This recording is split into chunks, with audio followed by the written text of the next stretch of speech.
Tires are where the rubber meets the road, but they can be very confusing if you don't know what you're looking at. Let me give you a brief overview of your next set. Today we are looking at two 45/75 R16 Kanati Mud Hog MT tires.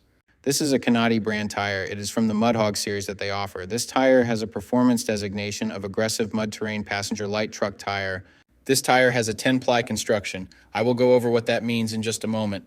Some of the manufacturer listed features of this tire include: aggressive angled tread delivers enhanced traction in off-road conditions, 3-ply sidewalls for increased strength and impact resistance, optimized void ratio for superior self-cleaning action, built with resilient rubber compounds for even tread wear and durability. Attractive aggressive sidewall lugs provide traction in the most extreme conditions. Mud and snow rated for improved traction in all conditions. So to start, we will look at the tire size.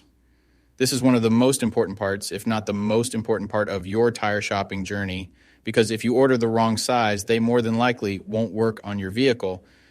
This tire size should be showing on the screen right now. So let's work from left to right and break down what these three numbers mean. There's so many numbers on the sidewall. Let me dive into what those mean and what you need to look for when buying your set. The first number is for the section width of the tire. The section width of 245 in this sequence refers to the tire's width in millimeters. In other words, this tire is 245 millimeters wide, from sidewall to sidewall. The second number in the tire size refers to the aspect ratio.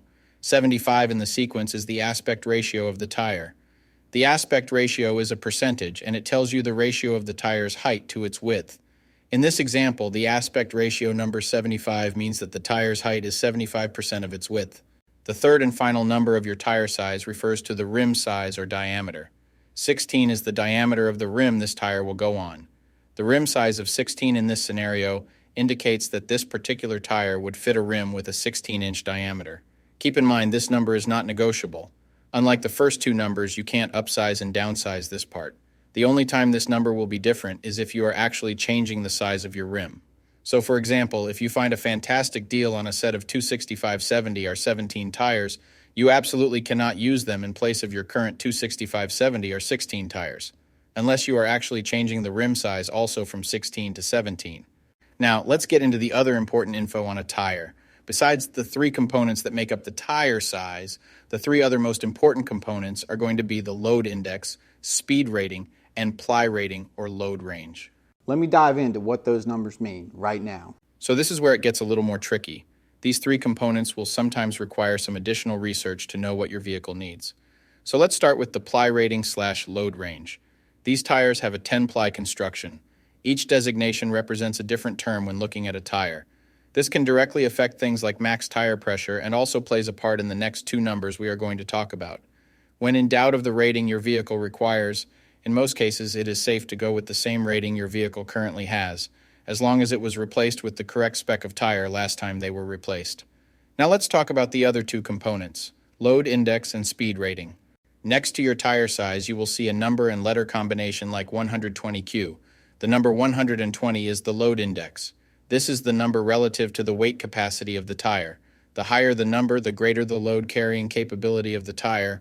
Load index ranges from 0 to 150. If you are replacing your tires, they have to be the same or higher load index, never lower. For example, if your current load index is 120, a tire of the same size with a load index of 123 would work for you, but not a tire of the same size with a load index of 117.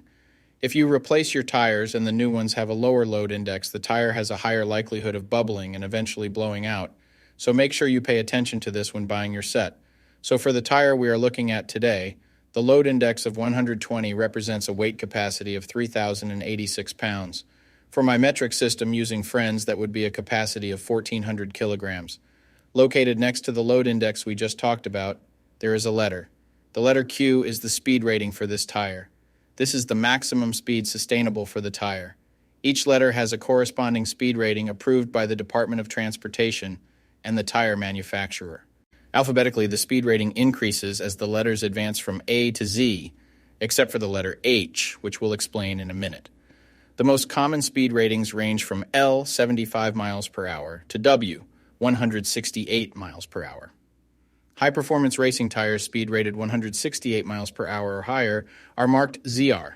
Originally, tire speeds were just S, H, or V, S being the slowest, H being the middle, and V being the fastest.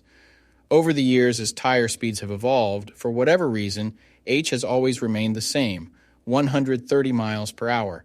When Z-speed rated tires were first introduced, they were thought to reflect the highest tire speed rating that would ever be required, in excess of 240 kilometers per hour or 149 miles per hour. While Z-speed rated tires are capable of speeds in excess of 149 miles per hour, how far above 149 miles per hour was not identified. That ultimately caused the automotive industry to add W and Y speed ratings to identify the tires that meet the needs of vehicles that have extremely high top speed capabilities. So the speed rating of Q in the case of this tire means that this tire is rated for speeds of 99 miles per hour or 160 kilometers per hour. While speed rating is important in some unique cases, you shouldn't spend a ton of time focusing and comparing tires based solely off of this. While you do want to make sure the tire matches your vehicle manufacturer's specified speed rating, in almost all cases, the speed rating of a tire should always be above 85 miles per hour, which is technically the fastest posted speed limit anywhere in the United States. In conclusion, when looking at this set, make sure your current numbers and letters all match to ensure a seamless buying experience. Well, I'm going to be rolling out now. Hopefully this helped you make an informed tire decision.